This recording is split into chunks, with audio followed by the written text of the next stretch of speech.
Taste the Daily. சென்னையில் திடீரென பெய்த மழை காரணமாக சாலைகளில் மழைநீர் பெருக்கெடுத்து ஓடியதால் வாகன ஓட்டிகள் கடும் அவதி அடைந்தனர்.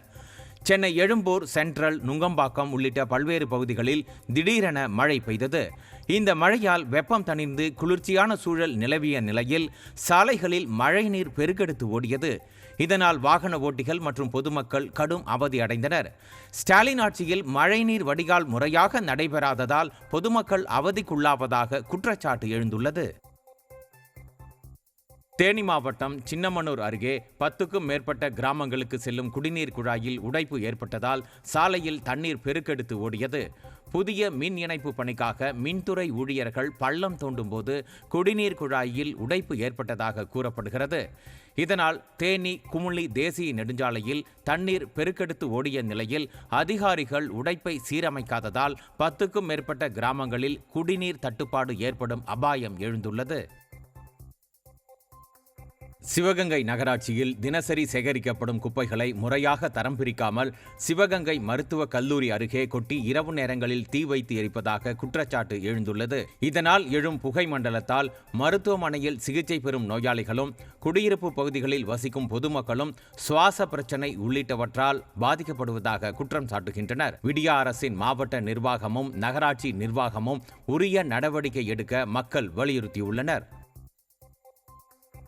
தேனி மாவட்டம் சின்னமனூரில் நியாய விலை கடைகளில் பாமாயிலுக்கு பதில் தேங்காய் எண்ணெய் வழங்கக் கோரி விவசாயிகள் ஆர்ப்பாட்டத்தில் ஈடுபட்டனர். இந்த கோரிக்கையை வலியுறுத்தி 100 நியாய விலை கடைகளில் 100 நாள் தொடர் போராட்டத்தில் விவசாயிகள் ஈடுபட்டு வருகின்றனர். அதன்படி மார்கயங்கோட்டை ரவுண்டானா பகுதியில் உள்ள தொடக்க வேளாண்மை கூட்டுறவு சங்கம் முன்பு கட்சி சார்பற்ற தமிழக விவசாயிகள் சங்கம் மற்றும் ஏர்முனை இளைஞரணி சார்பாக ஆர்ப்பாட்டம் நடைபெற்றது.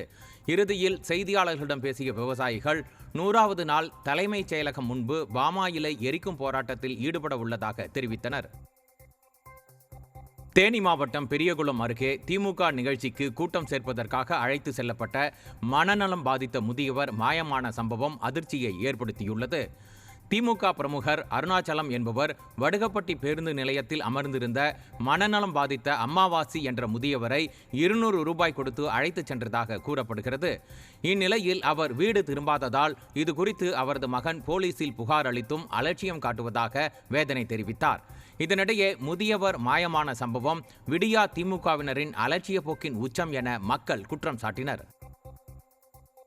அங்கேயே புதன்கிழமையில இருந்து ஞாயிற்றுக்கிழமை வரைக்கும் தேடினா எங்களால் கண்டுபிடிக்க முடியலை. நாங்களும் சரி வேறு ஒரு வழியும் இல்லை, கையில் காசும் இல்லை அப்படின்னு சொல்லிட்டு ஞாயிற்றுக்கிழமை நாங்கள் திரும்ப வந்துட்டோம்.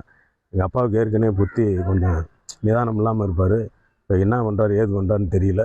இது வரைக்கும் நாங்கள் கம்ப்ளைண்ட் பண்ண அந்த போலீஸ் ஸ்டேஷன்லேருந்து எந்த தகவலும் எங்களுக்கு வரலை.